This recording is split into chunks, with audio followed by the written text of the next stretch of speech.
Super-duper-doo. How are you?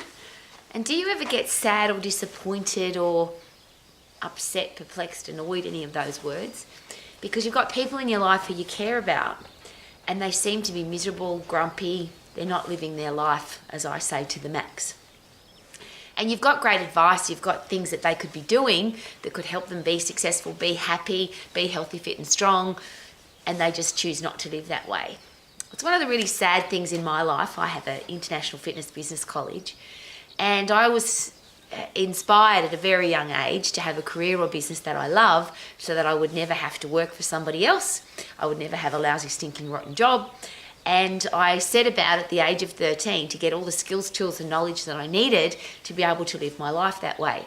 Now that I'm a very old lady, that's a lot of study, a lot of training, a lot of education, a lot of life experience on why you can have a career or business that you love and why you never have to have a lousy, stinking, rotten job.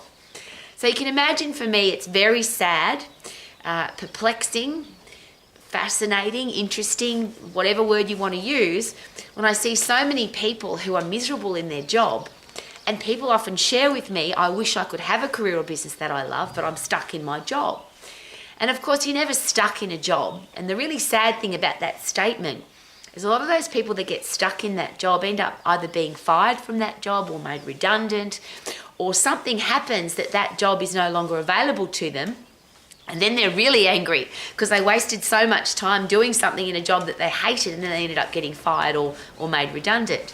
Now, there's an interesting thing just as a side note to take note of there is if a business goes broke or you're made redundant or you lose your job, is it possible that the business wasn't doing very well? And is it possible that if the business is not doing very well and you worked there, that you might have had something to do with that? Now, that's not a judgment, that's just an interesting thing to take note of, because if you're doing something that you don't love, I can't understand why you'd want to put in 100%. Now, I'm sure there's people who have a lousy, stinking, rotten job that they absolutely hate, but they still go there every day putting in 100% effort. As I say that, though, it sounds a little bit odd. Would it be easier if you've got a career or business that you love, that you're passionate about, that you can't wait to go and do, to put in 100% effort? And how do you feel at the end of the day after you've done your work or your job or the thing that you're doing every day to make money, where you've put in 100% effort, you feel good about yourself, versus you went somewhere doing something, even if you did put in a big effort, where somebody else is making the money or somebody else is taking advantage of your skills, knowledge, life experience, because they're the things that people whinge and moan and complain to me about. I do all the work and the boss makes all the money. I work really hard, but the company gets the profit. And there's a great thing, one of the classics that people share with me is, if this was my business, I would do it differently. Well, isn't there just a logical step from there? If you think that you can do this business better, why don't you go and do it?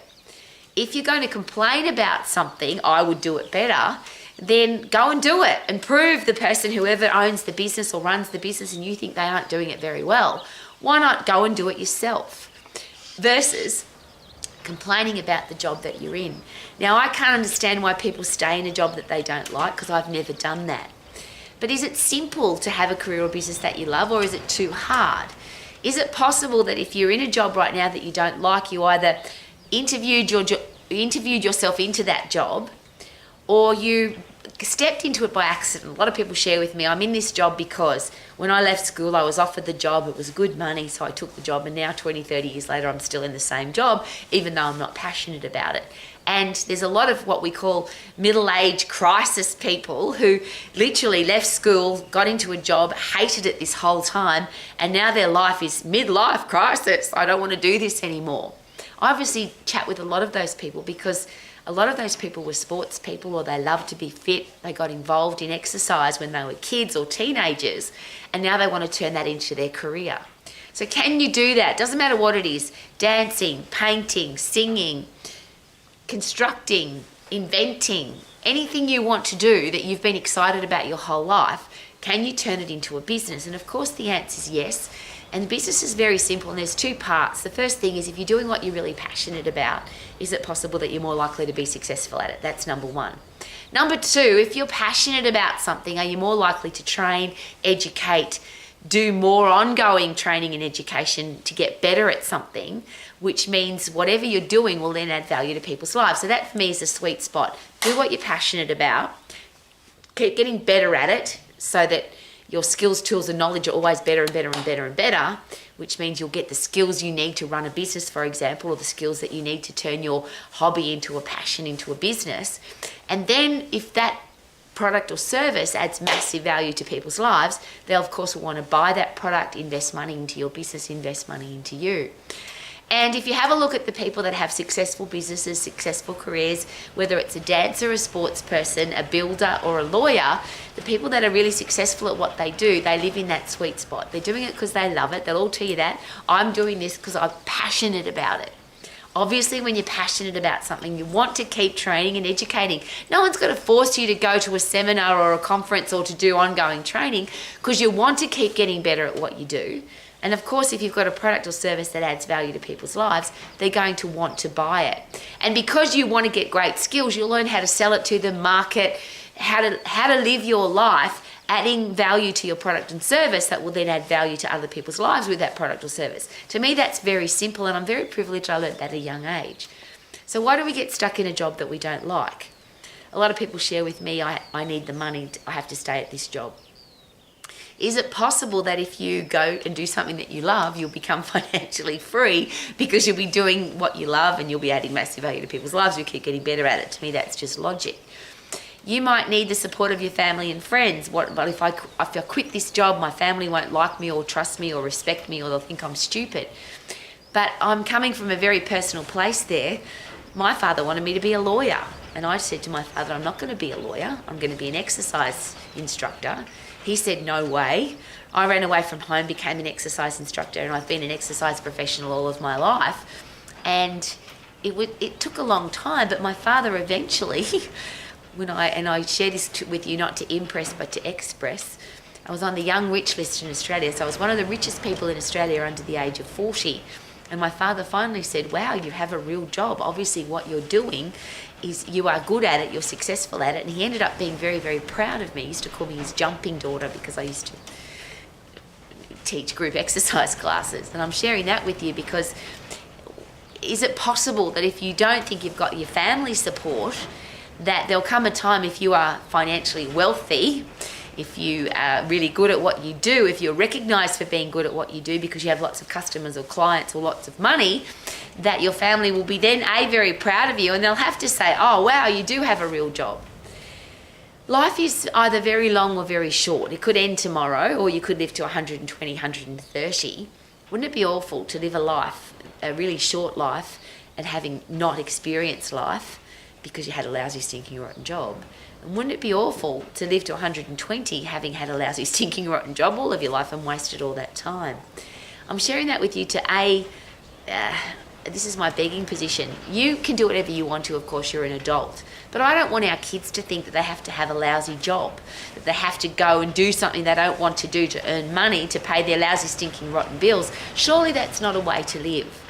So if you want to live your life to the max, if you want to wake up every day, when your eyes flutter open, you're excited to get up and go and do the thing that you love to do, that of course is a choice. If you've got a job, you interviewed into it. There's no other way to get into a job. If you're complaining about your boss, or I could do it better than the boss, or why not go and do it? Life is too short to waste time doing something that you don't love. And that's what Max is all about. The skills, tools and knowledge to be successful at business, the skills, tools and knowledge to be successful at anything that you want to do. And we've got students they've got trucking businesses, they're lawyers, they're medical practitioners, they've got dog grooming businesses, obviously exercise professionals who have gyms, home studios, online fitness businesses. They travel the world on a cruise ship as an exercise professional. There's so many opportunities to do what you love to do. And there's a great story. Somebody said to me once that their goal was to be a dolphin trainer at SeaWorld. And there's obviously lots of SeaWorlds around the world. And I said, so let's go train, let's go become a SeaWorld or a dolphin trainer at SeaWorld. And the answer was they only employ 2 people every year at the particular SeaWorld that this person wanted to work at. And my response was simple, well, who's the other one going to be? They're going to employ 2 people every year. One of them's going to be you and one's going to be somebody else. I'm sharing that because I passionately, optimistically know I'll rephrase, realistically, I don't need to be optimistic, that you can have any career that you want.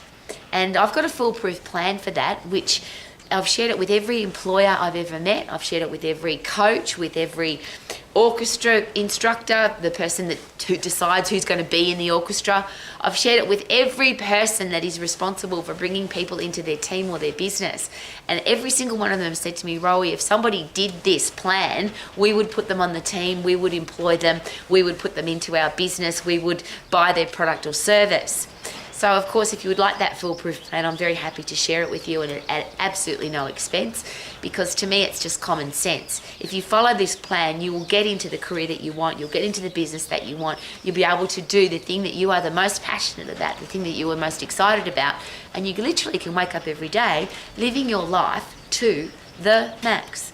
And what a beautiful day in the South Island of New Zealand. It's windy and sunny and gorgeous. Live your life to the max.